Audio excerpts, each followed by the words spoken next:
Realism is the idea that an observer independent reality exists outside the observer's control and influence. Things happen when we do not know about them. Sleep is one of the best ordinary examples of realism. When we go to sleep, the world is something different. When we wake up, the world is another thing. Most people check for news in the morning to understand what happened while they were sleeping. If the world were depending on their action, then A, they will not need to check what happened in the world, and B, nothing would happen without their approval. Since both these are false, therefore realism to an extent is a fact. We can further divide realism into two separate claims. One, things happen without my knowledge, and two, things happen without my intervention. Of course, that doesn't mean that everything happens without my knowledge and intervention, but some things do. Therefore, for those things that happen without my knowledge and intervention, realism is true. Similarly, just because something happens without my knowledge and intervention doesn't mean it happens without anyone's knowledge and intervention. Numerous things that happen do happen due to the knowledge and intervention of someone, although it is not our knowledge and intervention. Realism, however, tries to universalize the minor claim that things happen without my knowledge and intervention while I'm sleeping to a universal fact that A, they are happening without my knowledge and intervention even when I am awake, and B, that they are happening without anybody else's knowledge and intervention while I'm sleeping. By converting a minor claim into a universal truth, realism becomes false, and we will see more examples of this shortly. To specifically frame the realist position clearly, we can demarcate two kinds of realism, one epistemological and the other ontological. The ontological realist position says that there is some observer independent reality apart from all observers that functions without anybody's knowledge or intervention. The epistemological realist position then says that all observers can know the ontological reality without interfering in its working. All these are false claims, but they are the extreme realist positions. Some people can ascribe to a softer form of realism, such as there is objective reality, but trying to know it causes an intervention, or that even if a reality exists, we can't be sure of knowing it perfectly, and so on. Since there are many such realist positions, therefore, I will not try to discuss each one of them. In this video, I will just pretend that the hardest realist positions are the sole realist positions.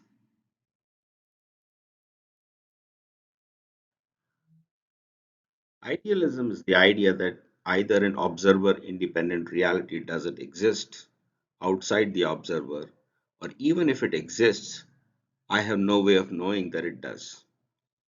Thereby, we can divide idealism also into an epistemological and ontological position. The ontological idealist position claims that there is no external reality. It also says that everything is just being created by our minds, although without our conscious control. The process of the mind creating our experience is also unknowable for this idealist. The epistemological idealist position claims that there may be an external reality, but I have no way of knowing what it is, how it causes my experience, or whether my experience truly corresponds to reality. For the idealist, the realist is simply trying to explain our experience using an axiom of realism, although he has no way of proving that axiom.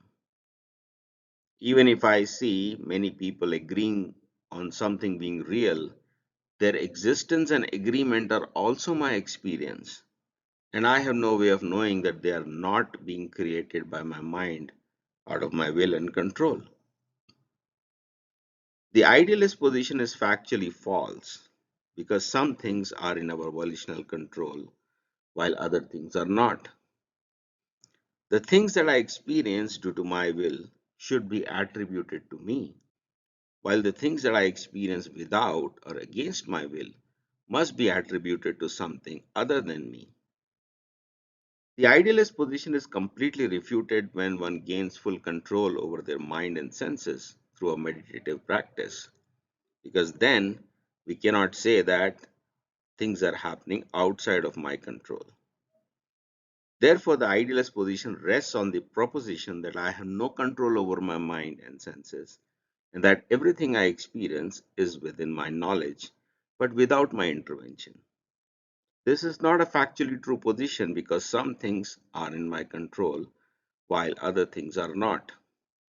By saying that nothing is in my control, the idealist stops pursuing the attempt to gain volitional control over the mind and senses and thereby proves his hypothesis. That hypothesis, however, is not true for everyone.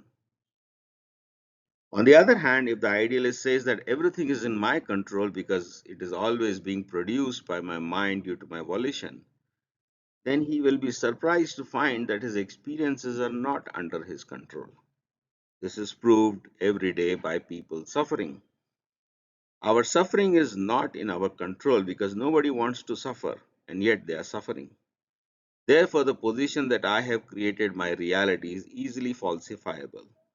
The position in which I have no control is harder to disprove, but it is also false because I have some control, although not complete control.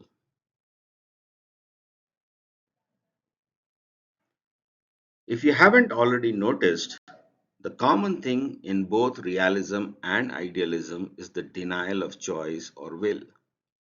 For both the realist and the idealist, things happen without conscious control and intervention. Factually, if someone would accept the existence of a will, then they cannot uphold the realist position in which the world always works without our intervention. Similarly, if they would accept the existence of the will, then they will not uphold the idealist position in which we cannot distinguish between the cases in which my experiences conform to my will and when they don't conform to my will. Therefore, if will and choice exist, then both realism and idealism are false. Conversely, to uphold either realism or idealism, one has to deny will and choice. The problem of realism and idealism is easily obvious to a person who accepts choice and will. But since most people will not accept it so easily, therefore we have to define it clearly. In the most skeptical view of my experience, I can doubt everything, but I cannot doubt my own existence. I also cannot doubt that I have experiences. All the doubts are about whether my will controls my experiences or whether these experiences are outside my control. Frankly, these two are not mutually exclusive positions. I may be able to control some of my experiences, but not others. How much I can control my experience varies with time, place, situation, and it may vary from one person to another. Those who practice meditation will tell you that consciousness moves inward and outward, creating an association or dissociation with the content. During sleep, the consciousness moves inward and dissociates from the content. During waking or dreaming, the consciousness moves outward and associates with the content. This fact can be affirmed by anyone by simply trying to withdraw from their thoughts. A bad thought enters your mind and you don't want to think it. You withdraw the consciousness from the thought and the thought disappears. It may appear again and you can withdraw from it yet again. This process of dissociating with some content and associating with other content is called choice or will. However, will does not mean free will or that I can control everything that I want. Free will is a very Judeo Christian concept, and it is false because most people, most of the time, are not able to control their minds and senses. They are not able to always dissociate themselves from the content. Free will assumes that we can always do so. That is a false claim. Absence of free will assumes that we can never do so. That is also a false claim. Thus, both extremes of free will and non free will are false. The reality is that we can choose to selectively associate and dissociate with some content. We can increase this capacity by practice, and we can lose this capacity by absence of practice. Since everyone has some capacity to associate and dissociate, therefore everyone has some will. Since very few have full control, therefore will is mostly not seen. The situation is in between the extremes of full presence and full absence. The realist and idealist positions depend on full absence of will. Because if some will was accepted, then we will know that all things don't happen without our control and all things don't happen under our control. Thus, the mere acceptance of selective will automatically denounces both realism and idealism. In the following stages of the video, I will assume that there is some will which is then used for some intervention in the world and then talk about its varied implications. Let's begin with a simple example of an ordinary observation in which the same thing is being observed by two observers. Let's call these two observers Jack and Jill. Jill makes the observation and says, "This is a pen." Jack makes the observation and says, "This is a weapon." No assumptions of idealism or realism are involved here. The realist can assume that the other person is really outside of their experience, and the idealist can assume that the other person is simply their hallucination. Neither assumption matters for now. What matters is that they can make different claims, namely that the same thing is a weapon and a pen. We have excluded everything else from observation so that we can be sure that they are talking about the same thing. It could be outside the observer for the realist and inside the observer for the idealist. This property of observation is a very common one, but not universally true. Two people may not always agree on the same thing, and they may not always disagree on the same thing. Therefore, we can talk about four scenarios of both people calling the same thing a pen, both calling it a weapon, Jack calling it a pen while Jill calls it a weapon, and Jill calling it a pen while Jack calls it a weapon. Since both Jack and Jill can alternately call the same thing a pen and weapon, therefore the concept of an observer independent objective reality, in which reality is just one thing, is refuted for each observer. Both Jack and Jill can see the same thing as a pen and weapon. Therefore, in a sense, both conclusions are simply the properties of their minds. If there is any doubt about this conclusion, then it can be resolved empirically and rationally. Each party can say that the thing in question has a hard pointed tip, so it can be used as a weapon, and test that it works as a weapon. Each party can then say that the thing in question has an ink cartridge, so it can be used as a pen, and indeed test that it works as a pen. Thus, both pen and weapon conclusions can be empirically and rationally confirmed. We cannot say that the thing in question is more pen or more weapon because both are equally provable. By the conclusion that the same thing is two different things, we refute realism, namely that there is an objective, observer independent world, which is just one thing. Each thing can be more than one thing, and provably so. Similarly, if Jack insists that the thing in question is only a weapon and not a pen, then Jill can prove it to him that it can be used as a pen and therefore it is a pen. If Jill insists that the thing in question is only a pen and not a weapon, then Jack can prove it to her that it can be used both as a weapon and a pen, and therefore it is both of those. Thus, both parties can rationally and empirically confirm to themselves that the same thing is both a weapon and a pen. Both parties can prove it to the other party that the same thing is a pen and a weapon. By such confirmation, both parties can agree that the same thing is two different things. Note how choices are involved in these acts to see the same thing as pen and weapon. But if someone denies the choice, then the denial can be disproven.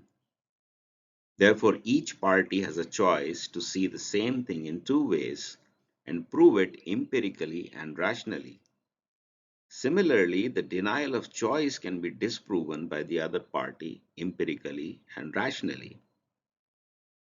Therefore, we can conclude that the pen and weapon views are not merely private views, they are objectively true. This is the rejection of idealism. Similarly, we can conclude that the pen and weapon views are both true, and hence there cannot be a single reality. This is rejection of realism. Realism is false because the same thing is two things. Idealism is false because if someone denies the choice of one of those two things, then he or she can be disproven. When both realism and idealism are refuted, then we can say that reality underdetermines perception and perception underdetermines reality. When Jack or Jill see a weapon, their perception underdetermines reality because reality is also a pen. When Jack or Jill see a pen, reality underdetermines their perception because they could have also seen a weapon. Thus, both reality and perception mutually underdetermine each other. Reality cannot force a single view on Jack or Jill. Jack or Jill cannot force a single view on reality. We can summarize these points through another graphic shown here. The idealist position is that the observer determines their knowledge. The realist position is that reality determines the observer's knowledge. These are two contrasting claims about reality, observer, and knowledge. Both claims are false because the observer underdetermines knowledge and reality underdetermines knowledge. These are two contrasting facts about reality, observer, and knowledge. Therefore, we have to abandon both realism and idealism because the truth is something in between and neither of these two extremes. However, most people do not arrive at this conclusion. They have assumed that if idealism is false, then realism must be true. And if realism is false, then idealism must be true. Both these assumptions are false due to underdetermination. Due to pen-pen and weapon-weapon conclusions, idealism is false because two people agree on the same truth. So it cannot be merely a private truth. Due to pen-weapon and weapon-pen conclusion, realism is false because two people disagree on the claims and they are both correct. Hence, the rejection of realism is not the acceptance of idealism. It is simply the rejection of realism. Likewise, the rejection of idealism is not the acceptance of realism. It is simply the rejection of idealism. There are two opposite positions and both are false. The truth is something in between these two extremes. This is what I would like to call a non-binary conclusion on reality, namely that both realism and idealism are partially false and both are partially true. If reality fully determined knowledge, then realism would be true. But it is not true because reality does not fully determine knowledge. If the observer fully determined knowledge, then idealism would be true. But it is not true because the observer doesn't fully determine knowledge. Therefore, the truth is neither fully idealism nor fully realism. The truth is both partial realism and partial idealism. The same thing is pen and weapon, so it is not realism.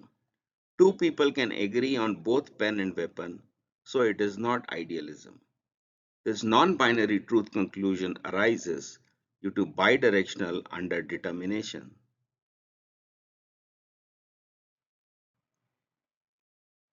Now we are neither pure realists nor pure idealists. Since we are not pure idealists, therefore we can talk about a reality separate from an observer. Since we are not pure realists, we will not try to fix reality to just one thing. With this caveat, we can talk about how this bidirectional underdetermination arises. Basically, an observer selects one view from reality, such as pen or weapon.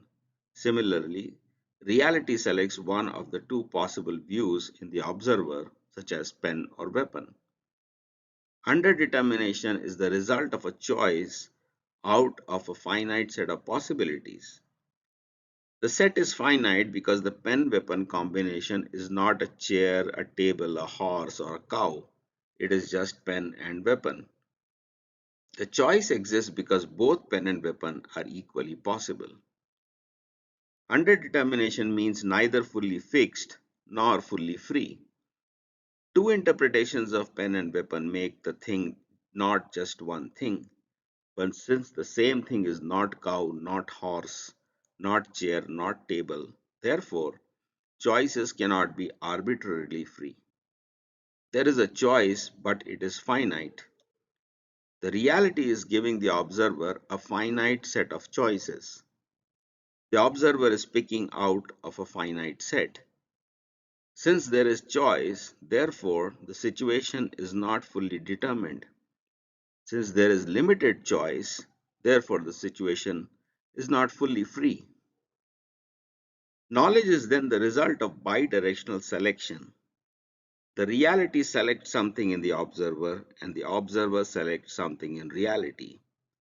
By their convergence, the observer arrives at one specific interpretation, namely pen or weapon. The bidirectional selection process is not fixed either. Sometimes the observer can force their idea on reality and use a pen as a weapon. That is because there is a strong need in the observer to find a weapon and nothing else is available. In such a case, the pen is itself treated as a weapon. Reality simply conforms to that desire and becomes a weapon. This is how an observer forcibly chooses to see a weapon in something that is normally considered a pen. However, the pen is not a very effective weapon. It can certainly do little damage, but not a lot of damage. We cannot fight a war with a pen. This is how reality forces a restriction on the observer by not being an advanced weapon, even if the observer wants to think that it is a weapon. The observer's choice of seeing the pen as a weapon is neither entirely denied by reality, nor does reality fully conform to the observer's vision of a pen being a weapon. There is limited conformance when a pen can be used as a minor weapon, but not as a major weapon. The minor weapon is neither a major weapon nor is it not a weapon. This is again a non binary condition. We cannot say that the pen is an advanced weapon, nor can we call it not at all a weapon. Thereby, both reality and observer exert constraints on each other. The constraints can be strong or weak, but there are always constraints. The application of bidirectional constraint is neither realism nor idealism. The constraint allows some choices, so it is not total determinism. The constraint forbids other choices, so it is not total freedom either. The situation between reality and observer can be compared to that between an employer and employee.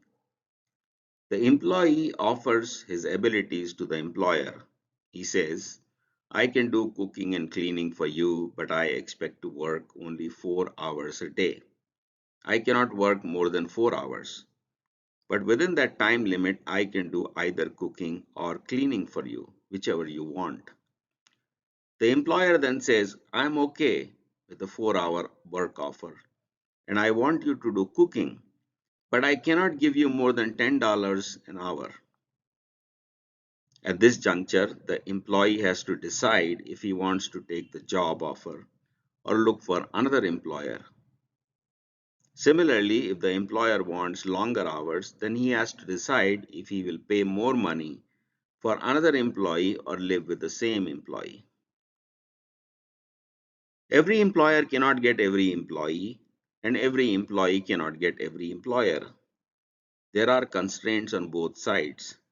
This is neither total determination nor total freedom. It is underdetermination.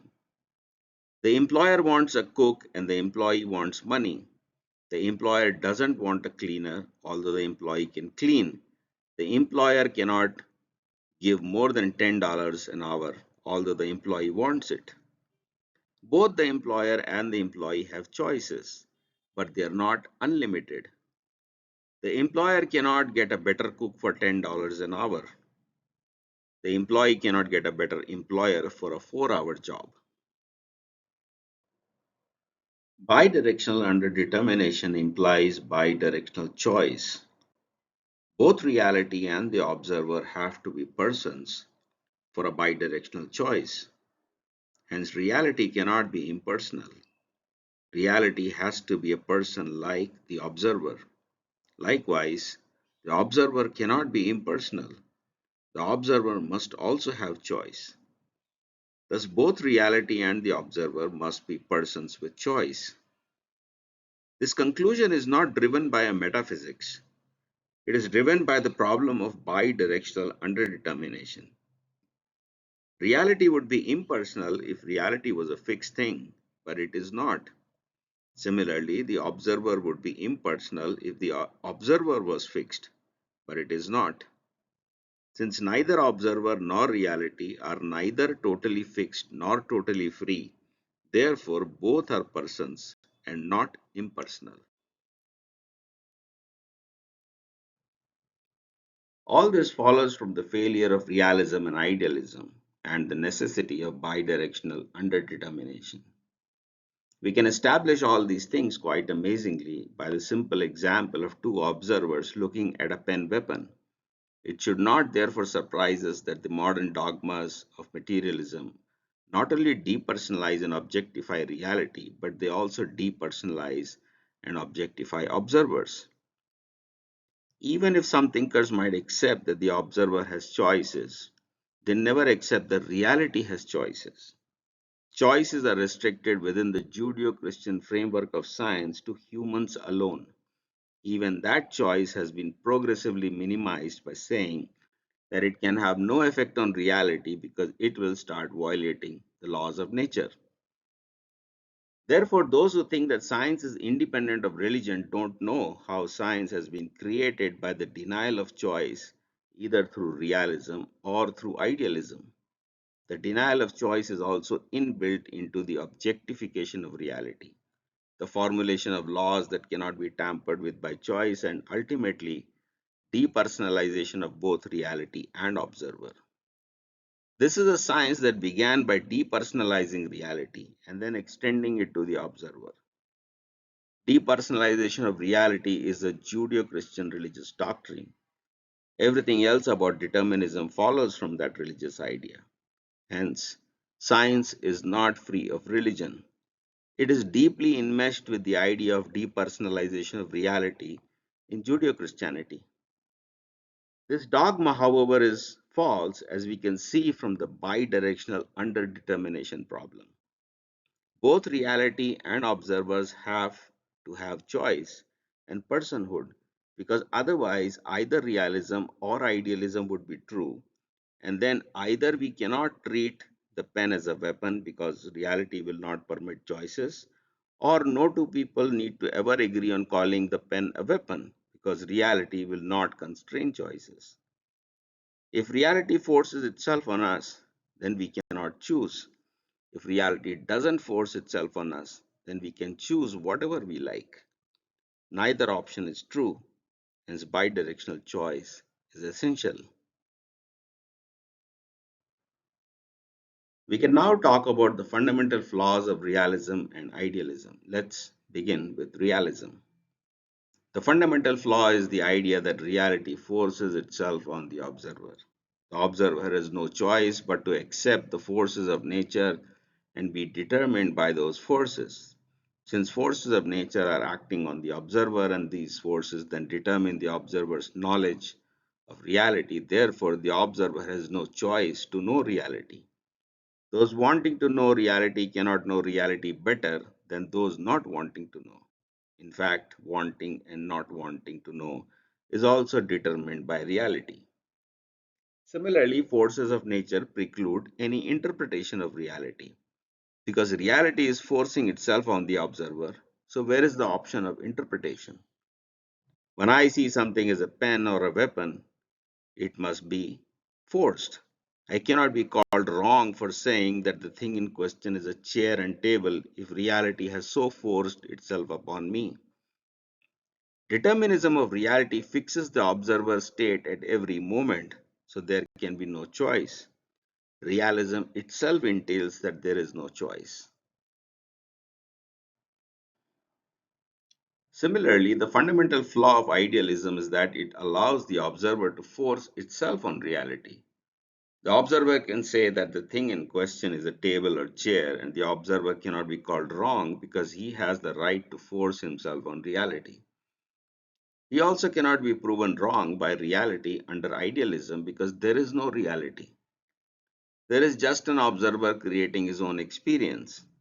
And if one person says this is a pen and another person says this is a chair, then both have to be right. There can be no empirical or rational falsification of either idea because there is no reality to falsify. This is the radical postmodernist position on freedom, that there is no objective reality to constrain our choices. Unlike the modernist position on determinism, where there was no choice to interpret, in the postmodern position there is no refutation of arbitrary interpretations. Thereby, the modernist position asserts that observers have no choice, and the postmodernist position asserts that there is no refutation of choice. The fact is that science has disproven both objective realism and subjective idealism. Let's discuss them one after the other, beginning with objective realism. All scientific theories till date have been indeterministic. It will take a long time to discuss each type of indeterminism, but I can briefly summarize them here. Classical mechanics is indeterministic because particles during collisions can merge or split. The theory cannot predict whether colliding particles will remain intact or merge or split. All electrodynamic theories also suffer from the same issue of splitting and merging, although it applies to waves rather than particles. All quantum mechanical models of reality are fundamentally indeterministic and well known to be so. All relativistic theories are indeterministic due to the same reason of particles merging, splitting, or remaining intact as found in classical mechanics. Due to both classical and quantum mechanical indeterminism, all thermodynamic theories are indeterministic and statistical. When every single theory of science is indeterministic, then we have to conclude that realism has comprehensively failed in science. Reality presents itself as some possibilities, and the observers interact with that reality to pick one out of the many possibilities. That is underdetermination of reality. Our choices are not totally free, they are constrained by reality. But our choices are not eliminated by reality. Reality is simply a set of possibilities. Similarly, all forms of idealism, including postmodernism, have failed because technology works. Everyone knows about cars, computers, phones, airplanes, and so on. If reality was totally up to our whims and fancies, then computers will work for those who think it is a computer and stop working if they thought it was a chair. Cars will work for some observers who think it is a car but stop working for those who think it is a table. In fact, under idealism, one would have to keep observing a computer and keep thinking that it is a computer. If the person withdrew their minds from that thought, the computer would disappear. Nobody will then buy a car or a computer because nobody can keep looking at a computer or a car all the time to keep it as a computer or a car. In fact, people will think that they wish the cars can fly and then the cars must fly because postmodernist freedom of interpretation allows observers to think that cars can be airplanes. The reason that technology works is because despite the indeterminism of all scientific theories, we can always find scenarios where the adverse effects of indeterminism are not seen. For example, if we can ensure that cars and planes don't collide with each other, then we don't have to worry about what happens after a collision. Similarly, if we can ensure that quantum particles are not mutually entangled, then we don't have to worry about quantum entanglement.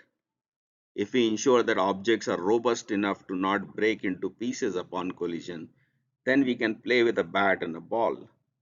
Likewise, the adverse effects of indeterminism can be overlooked by repeating the indeterministic scenario millions of times and averaging out the indeterminism to give the impression of determinism. Thus, even as science is indeterministic, technology can always find ways to hide, obscure, and avoid seeing the indeterminism, to create the impression that indeterminism doesn't exist. This is precisely what modern technology does. It hides the indeterminism behind the average of large numbers, avoiding collisions, making things sufficiently robust to not disintegrate on a collision, and ensuring that we don't see quantum entanglement. By hiding, obscuring, and avoiding the problematic scenarios, technology creates the impression that science is working when it is not.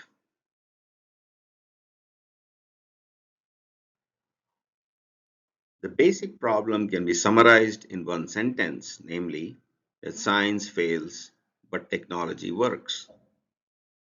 However, this is a deadly combination to falsify both realism and idealism. Since science fails, therefore realism is false. Since technology works, therefore idealism is false. Reality is not as deterministic and objective as we imagine it to be, and therefore science fails. Reality is not as indeterministic and subjective as we imagine it to be, and therefore technology works. Thus, the combination of science and technology gives us the empirical evidence to refute both realism and idealism. The earlier discussion about the theoretical problems of realism and idealism are not the only counter evidence against them. The empirical evidence is also falsifying realism and idealism. Therefore, both realism and idealism are falsified both rationally and empirically. As we have discussed, the truth is the non binary condition in which reality and observers are partially free and partially determined. Both realism and idealism are partially true and partially false. The situation is between realism and idealism. Neither of the opposites is true, and so we can say that both opposites are simultaneously true, although not wholly, just partially. The causes of failure of realism and idealism are the depersonalization of both observer and reality. Reality selects something in the observer, but science denies the possibility of selection due to the mind body separation. Similarly, the observer selects something in reality, but science denies the possibility of selection again due to the mind body problem. The advocate of the mind talks about pure idealism. The advocate of the body talks about pure realism. Since both mind and body are real, and each constrains the other, therefore, both positions are false. But due to the mind body problem, we can never talk about body constraining the mind or the mind constraining the body. This inability of the scientific discourse is not the truth. Observation and reasoning show that both mind and body must be true, and they are true. The mind body separation paradigm, the idea that reality forces itself on the observer, or the idea that the observer forces itself on reality, are all equally false. Every single dogma about science since the beginning of modern science has been false. Every single idealistic position in philosophy has been false. Neither pure idealism nor pure realism are true. Since all these positions are in one way or another drawn from Judeo Christian dogmas of the free will of the soul and the depersonalization of nature, therefore all such Judeo Christian dogmas are also false. And yet, despite the prevalence of numerous falsehoods in science, philosophy, and religion, all these issues are obscured, hidden, and avoided by technology, creating the illusion that all the lies are truths. Technology is the main opiate of the masses. By consuming that opium, one ignores, disregards, and marginalizes the importance of all the problems of science, religion, and philosophy. Even as all these claims are false, the opium of technology makes us think that science, religion, and philosophy are all true.